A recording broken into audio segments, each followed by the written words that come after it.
안녕하세요. 오늘 딥다이브 2025년 고용주 세금 가이드, 그러니까 그 IRS 간행물 15호 Circular E라고 하죠.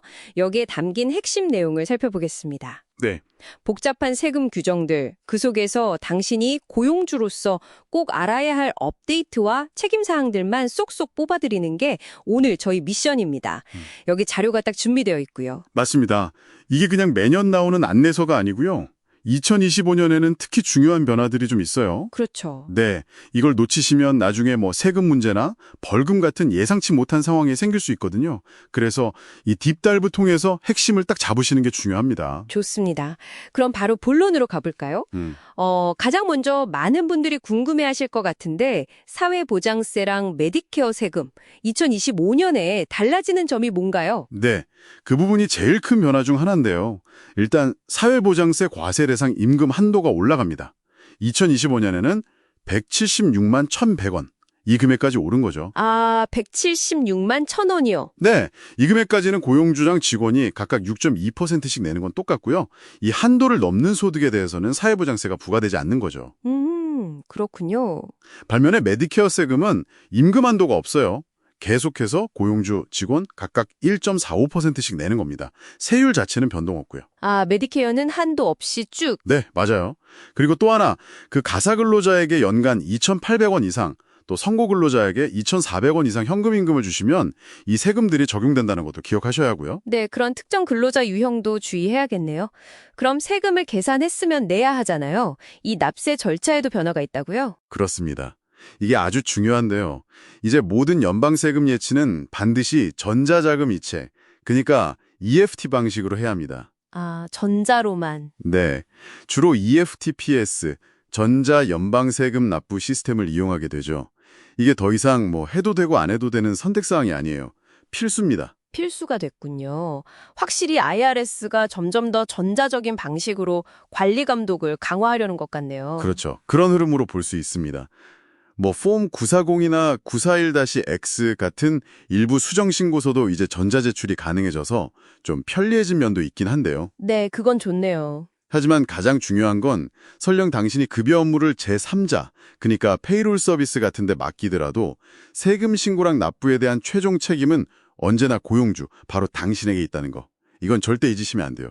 책임은 위임할 수 없다. 정말 중요한 말씀이네요. 그리고 또 중요한 책임 중 하나가 직원을 제대로 분류하는 거잖아요. 직원인지 아니면 독립계약자인지. 네네. 매우 중요합니다. 이거 잘못 분류하면 나중에 세금 문제가 정말 커질 수 있거든요. 그렇죠. 흔히들 헷갈려 하시더라고요. 맞아요. 기본 판단 기준은 그 커먼러 규칙이라는 건데요. 쉽게 말하면 당신이 그 사람의 업무 수행 방식이나 결과에 대해 얼마나 통제권을 행사하느냐, 이걸 보는 거예요. 통제권이 핵심이군요. 네. 근데 이게 실제 상황에서는 좀 애매할 때가 많죠. 요즘 근무 형태도 다양해졌고요. 그래서 이게 판단이 좀 어렵다 싶으시면 IRS에 폼 SS8이라는 서식을 제출해서 공식적인 판단을 받아보시는 방법이 있고요. IRS에 직접 물어볼 수도 있군요. 네. 아니면 자발적 분류 해결 프로그램 VSCP라고 있거든요. 이걸 활용하는 것도 고려해 볼 만합니다. 과거에 혹시 잘못 분류했더라도 이걸 통해서 좀 구제받고 앞으로 제대로 할 수 있게 도와주는 프로그램이에요. 그런 제도도 있군요. 그리고 배우자나 만 18세 미만 자녀를 고용할 때는 또 사회보장세, 메디케어세, 그리고 퓨타세 관련해서 특별 규정이 있다고 하니 간행물 사망도 꼭 봐야겠네요. 네, 맞아요. 가족 주거에는 또 다른 규정이 적용될 수 있으니 확인이 필수입니다. 자, 그럼 이제 급여 자체에 대한 이야기로 넘어가서요. 직원들 경비 정산해 주는 거 있잖아요. 출장비나 식대 같은 거요. 이게 세금 처리는 어떻게 되나요? 이것도 중요한 부분이죠. 핵심은 책임제도, 영어로는 accountable plan, 요건을 충족하느냐 마느냐입니다. 책임제도요? 네, 직원이 실제로 쓴 비용에 대한 증빙, 예를 들어 영수증 같은 걸 제대로 제출하고요. 만약 회사에서 미리 준 돈보다 덜 썼으면 그 차액을 회사에 반납하고 이런 요건들을 갖추면 회사라 직원에게 지급한 경비는 과세 대상 임금에서 빠집니다. 증빙하고 초과분 반납하고 그게 중요하군요. 그렇죠. 그런데 만약 이런 요건을 충족하지 못한다? 그냥 증빙 없이 매달 얼마씩 정액으로 준다거나 하면 그건 비책임제도, 넌 어카운터블 플랜이 되어서 지급한 금액 전체가 그냥 월급처럼 과세 대상 임금이 되는 거예요. 세금을 내야 한다는 거죠. 와, 그럼 영수증 처리 제대로 안 하면 그 돈이 전부 다 직원 소득으로 잡혀서 세금이 붙는 거네요. 맞습니다.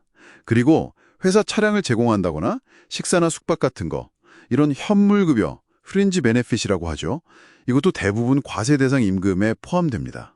아, 현물 급여도요? 네, 이때는 그 혜택의 공정시장 가치, 그러니까 Fair Market Value, 줄여서 FMV라고 하죠. 시장에서 그 정도 혜택을 받으려면 얼마를 내야 하는지, 그 가치를 기준으로 세금을 처리해야 합니다. 네, 공정시장 가치 기준으로. 그럼 팁이나 보너스 같은 건 어떻게 되나요? 이것도 좀 복잡할 것 같은데요. 네, 그것도 잘 챙기셔야죠. 직원이 한 달에 20달러 이상 현금 팁을 받았다고 보고하면 여기에는 신용카드 팁도 포함되고요.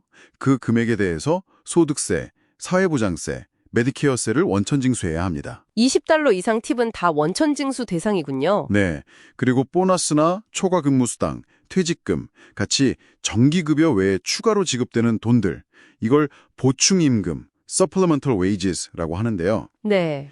이건 일반 급여랑 좀 분리해서 별도의 원천 징수율, 예를 들면 22% 같은 정률로 떼는 방법도 있습니다. 아, 보충임금은 따로 계산할 수도 있군요. 와, 정말 꼼꼼하게 챙겨야 할 게 한두 가지가 아니네요. 이렇게 복잡한 내용들을 다 잘 이행하려면 결국 기록 관리가 중요하겠어요. 네, 아무리 강조해도 지나치지 않습니다. 기본적으로 모든 고용세 관련 기록들 있잖아요. 예를 들면 당신의 고용주 식별 번호, EIN 정보라든지 직원들한테 언제 얼마를 지급했는지 그 내역, 팁 보고받은 내용, 세금 납부한 기록, 제출했던 신고서 사본들. 이런 것들은 최소 4년 동안 보관하셔야 합니다. 최소 4년이요? 네. 그런데 특히 예전에 코로나19 관련해서 유급 병가나 가족 휴가 관련 세액공제 받으신 거 있으시면 그 관련 기록은 더 길어요. 최소 6년입니다. 아, 코로나 관련 공제는 6년. 알겠습니다. 네. 그 기간 꼭 지키셔야 합니다. 오늘 딥다이브 2025년 고용주 세금 환경의 주요 변화와 책임 사항들을 한번 쭉 훑어봤습니다. IRS 가능물 15호 내용이 정말 방대한데 그중에서도 당신께 가장 중요할 만한 부분들을 좀 짚어드리려고 노력했는데 어떠셨는지 모르겠네요. 네, 오늘 저희가 나눈 이야기는 어디까지나 요약본이라는 점을 기억해 주시면 좋겠습니다. 실제 적용은 각 사업장의 구체적인 상황에 따라 달라질 수 있거든요. 그렇죠. 그러니 더 자세한 내용이나 본인 상황에 맞는 정확한 정보는 반드시 irs.gov 웹사이트나 가능물 원본, 그러니까 펍15나 보충 자료인 15-A, 15-T 등을 직접 확인하시는 게 가장 안전합니다. 네, 원본 확인이 필수라는 점 다시 한번 강조드리고요. 마지막으로 이런 질문을 한번 던져보고 싶습니다. 오늘 저희가 이야기 나눈 내용들을 바탕으로 한번 생각해 보세요. 당신의 현재 직원 경비 처리 방식이나 직원 분류 기준, 이게 과연 최신 세법을 잘 따르고 있는지, 그리고 동시에 세금 효율성 측면에서도 정말 최적화되어 있다고 자신하실 수 있나요? 잠깐 시간을 내서 점검해 보시는 건 어떨까요?